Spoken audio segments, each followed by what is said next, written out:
I started my life career as an actor. And then I realized where the power was behind the camera.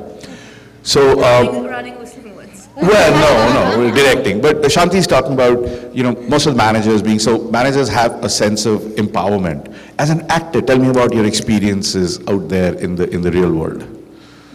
Oh, yeah, please. Daria, that's yours. I'm sorry, first of all, for the delay. Coming back to this, hi everybody, and I started my... I'm must have seen her in I'm sure movies. they have. Yeah, I've been around for a bit. So, when I think we started out as actors, once I graduated from Whistling Woods. 2 years ago, right? Yeah, oh yeah, of course. Yeah, It's 2 years ago. Yeah, it just seems like yesterday. But it does, I didn't realize till I was talking to somebody and then I was like, oh, it's really been that long. One doesn't realize because the struggle becomes so long that, eventually when you start bearing fruits of the struggle, then you think that, arey, abhi to graduate hue the. Like, it's already been so long. I just recently, in fact, met a couple of ex-students over dinner, and it just happened that I was in the same place, and then they happened to be there. And most of them have left acting careers, and they were all my batchmates. And I think on that table, I'm the only one who's pursued a career in acting, and a girl. So my class consisted of 20 students, and I was just thinking about this morning, It's 20 students in a classroom, 4 girls, 16 boys, out of which, look at the ratio of the people who are working in the film industry as of today, from the first batch. In the girls, there's only me. In the boys, there is no one. Absolutely no boys in the film industry working as an actor. There is Shashank Khaitan, who's working as a director now, but he's not an actor. Pavel, Pavel, I completely forgot about him. You're going to get into trouble. Neha, is she acting full-time? I don't know. So I don't know, I'm not in touch with them, so I have no idea what they are doing. Gaurav, Akash. Gaurav and Akash. Akash is doing hang on. But I'm just saying, look at the ratio again. Amongst the girls, it's only Neha and me, and amongst the boys, it's like about 5 people. But it's also taken them that long.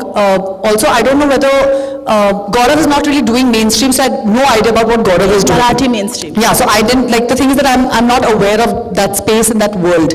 So, and Pavel, I think he's doing a couple of things, I have no idea what he's doing, but there are these people, there are very handful is what I'm trying to say. I was sitting on a table and there were at least 6, 7 boys who were not doing anything and had gone back to Papa's business.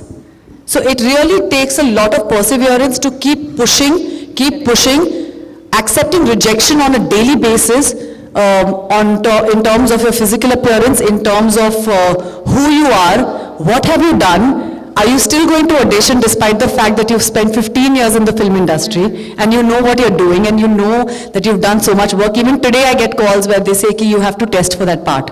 And I'm just like, okay, I understand if it's a big production house which is of some worth, then I do audition for it. So the struggle is real. The struggle is going to keep happening.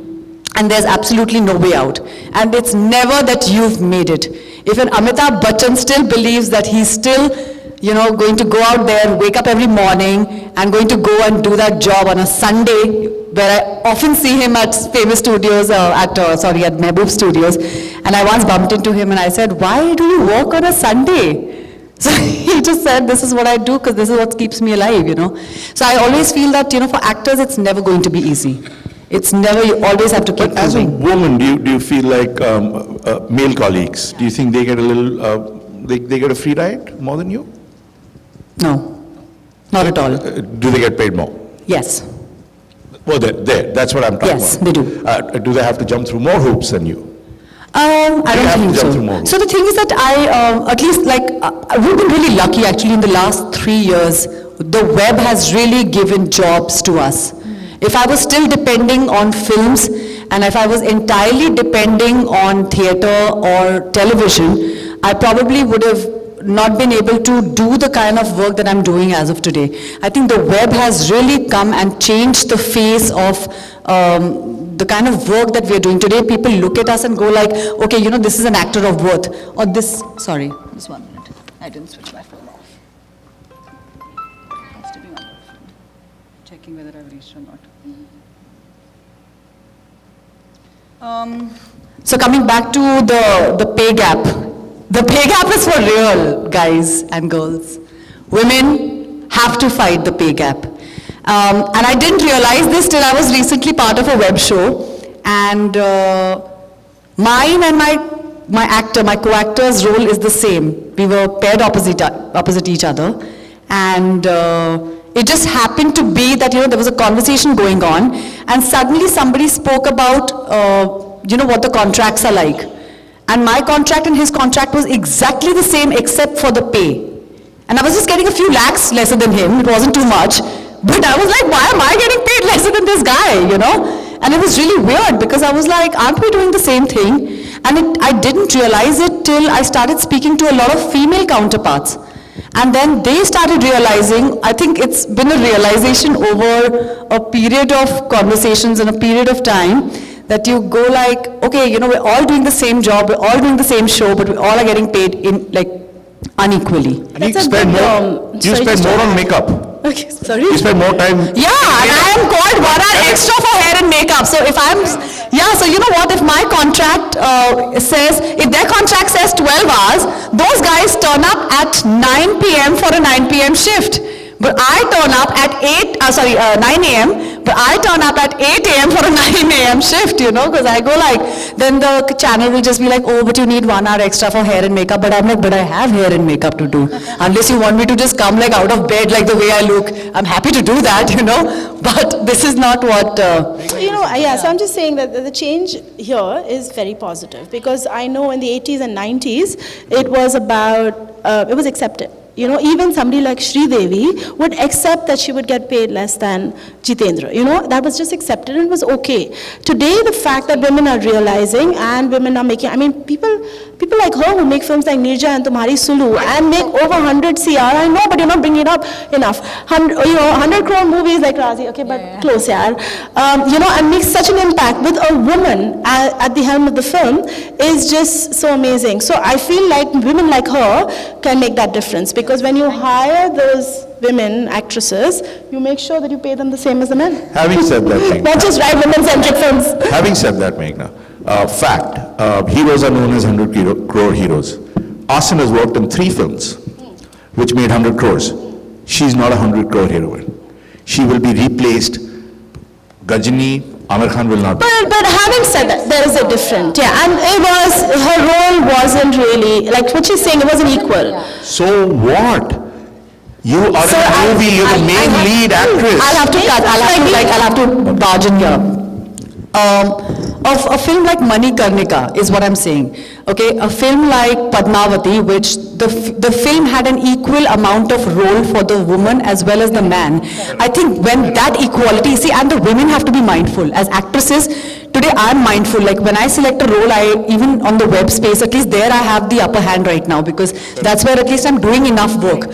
So when I go to a filmmaker approaches me and says, this is your role, not bragging, but I've said no to 10 alt Balaji shows till now. And it's been constantly like the male has a bigger part or a longer part than the female. And I'm not okay with that, because I really want to do roles in the web, at least in the web. As actresses, we have that space where I go like, I select the part I want to do. And you write the role according to what we think is right also. So it has to be collaborative. Or else don't come to me. So there are a lot of filmmakers, who are now, I think, moving to web. In fact, I've met so many filmmakers. It's been amazing, Meghna. I go and do meetings with these really big filmmakers, and they all are coming to us and they're going like, oh, we really want you to do our show. And I go like, but you just made such a huge film like 15 years ago, and Get me into your office. Yeah, I didn't even know, at that time I was dying to get a meeting with you, and today I'm sitting and dictating terms and conditions, and I'm saying, no, I don't want to do your show, or I want to do your show, I'm going to bring Daria in, but just before that, quick question. Dirty picture.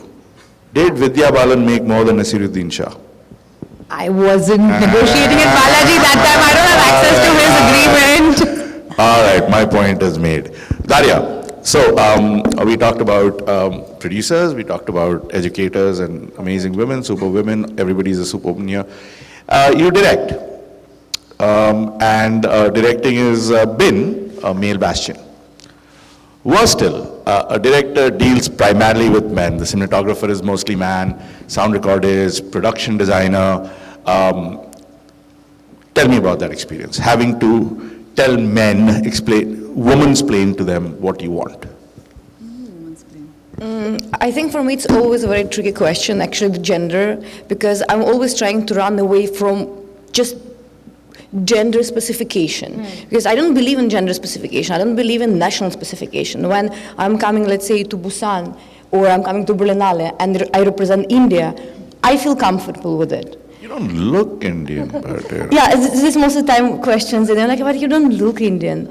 Or, so where are you from? And I have issues with it, because I feel as we progress, we need just like get out with these strange labels that we're putting on ourselves. Or I'm mother, or I am Ukrainian, or I'm Indian, I'm woman, I'm man. Yes, you can if you choose to play the game, but I'm not choosing to play the game. Till now, just talking about labels, for example, I can't be in competition in Mami Film Festival, as well as Busan Film Festival, because I'm Ukrainian and I'm not Asian director. In Ukraine, I'm considered to be, of course, Indian director, and I can't apply for Ukrainian funds because I'm Indian director. I can't apply for NFDC, for example, because I'm Ukrainian director, and I have a lot of issues with it. Same with the gender. Absolutely. That when, for example, I like somehow most of my boys who work in our office, it's boys. We got incredibly talented writer. She's here, and she was our behind the scenes. And I think she was our first girl in the office. But when I'm hiring someone, I don't look who they are. I don't look where they are from or whether they are again man or woman. I just look at whether they are talented or not. Have you had any Ukrainians? No, I didn't. So I can't say that for me it's an important issue. Of course, at the same time, I can't be blind about it, because yes, when I'm on the set, for example, I make sure that I'm wearing, like I always think what I will wear tomorrow, because I know that I have to cover my breast, though I was lucky I didn't have a big breast. And it is an issue, because I have a friend who, she's a director, she's an incredible director, she has a really big breast, and she used to have long hair, and she's saying, because when I'm on set, I need to cover my breast. Because all light men and people who are working for me, they just look at me. And like, she's always like trying to wear something baggy, and it is an issue. And do you feel any pushback from your key crew, cinematographers, sound recordists? Why do I take orders from a woman? Have you ever felt that? It's interesting. I think sometimes they feel that they are pushed back. But definitely, subconsciously, when I talk even to some of my like key members, they might be uncomfortable taking some orders, but I don't know whether because I'm a woman or just because I'm pushy at some point of time. So I think it also comes from my mindset. So when I'm having debate, I don't come from the point of view, oh, I'm a woman, listen to me, or I'm so cool, now I'm the boss, listen to me. No. And I feel that's why also consciously they don't feel threatened there. So then it's just an equal battle. And my main issue with the industry, and I remember when I was struggling, I was meeting different people. I was, first I was thinking maybe I should work as an AD or DA. And I met a lot of directors who wanted me to work with them. And our first conversation usually was starting from, hey, so what's up, babe? And as soon as this babe was coming, for me it was no-go. And unfortunately, I'm not a very straightforward person. I would just smile, and then he will introduce me to the entire team, and then I just will not show up forever. And it wasn't a big issue, because the way how we interact with each other, or maybe how we used to interact, I don't know, I hope that right now something is changing. But it is very important that we understand that if we're professionals, we use just professional language. But other issue which I feel that right now with the social media, with everyone is trying to be hero, and you know, like all of us, we're fighting either for war or anti-war or against Pakistan or for women, against women, Me Too, and we are this, you know, yeah, that's the cliche word, it's Facebook warriors. And as soon as we start Facebook warriors, we're actually playing rhetoric of the entire issues. So in this case, nothing is kind of being prominent and important. So instead of actually doing something, we're just writing. So for me, if we're talking about